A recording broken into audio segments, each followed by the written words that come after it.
Thank you. I welcome you, my dear friends, to our Voice of His Kingdom weekly devotion. Today we shall be taking our text from the book of Genesis, chapter 41, from verses 1 to 4. Let's read the text together, my friends. When 2 full years had passed, Pharaoh had a dream.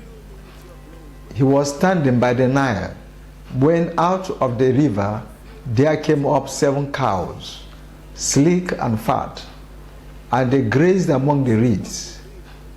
After them 7 other cows, ugly and gaunt, came up out of the Nile and stood beside those on the river bank. And the cows that were ugly and gaunt ate up the 7 sleek, fat cows.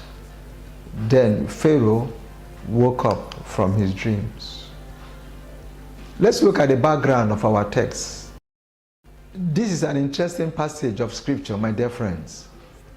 We recall how Joseph translated the dreams of his co-prisoners in chapter 40 and pleaded with them in verse 14 to tell Pharaoh about him.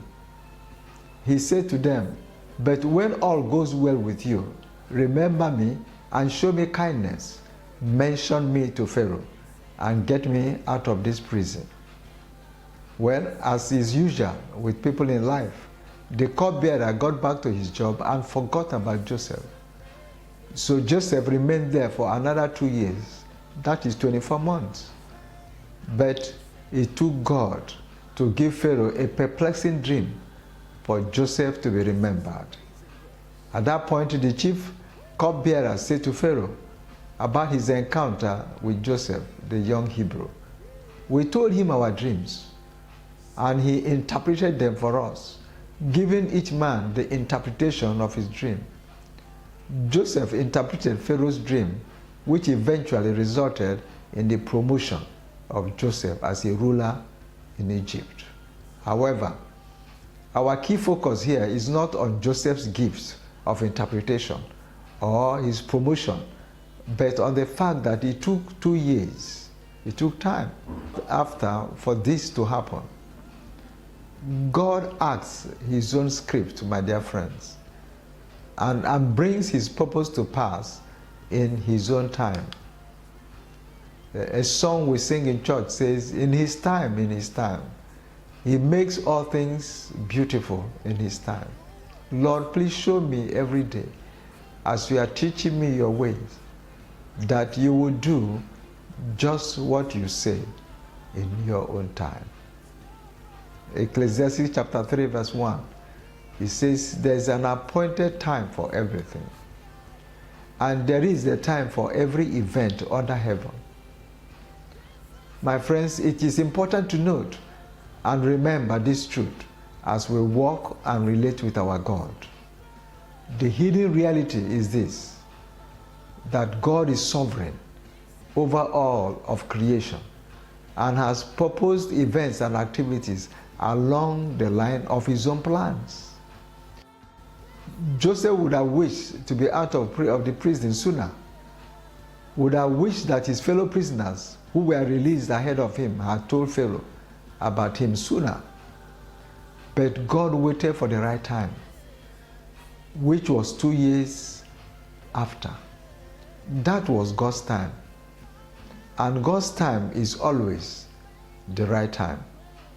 Isaiah chapter 46 verse 10, it says, "I make known the end from the beginning, from ancient times. What is still to come? I say, my purpose will stand, and I will do all that I please."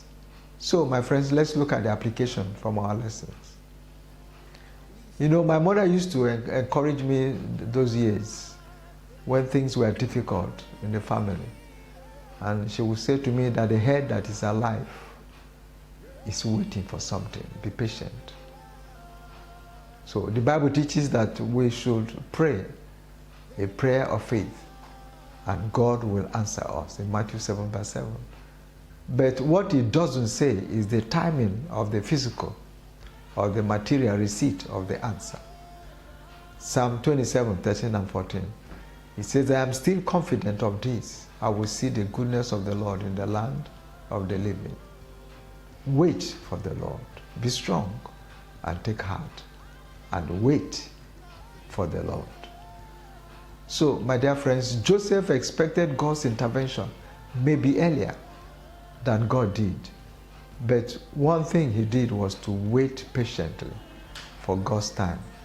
And at that time, God intervened in an unexpected way. Are you trusting God, my friends, for an answer to prayer?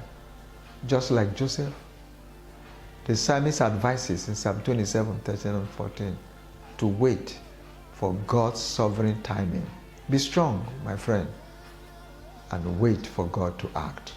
And surely He will act on your behalf. God bless you, and thanks for watching.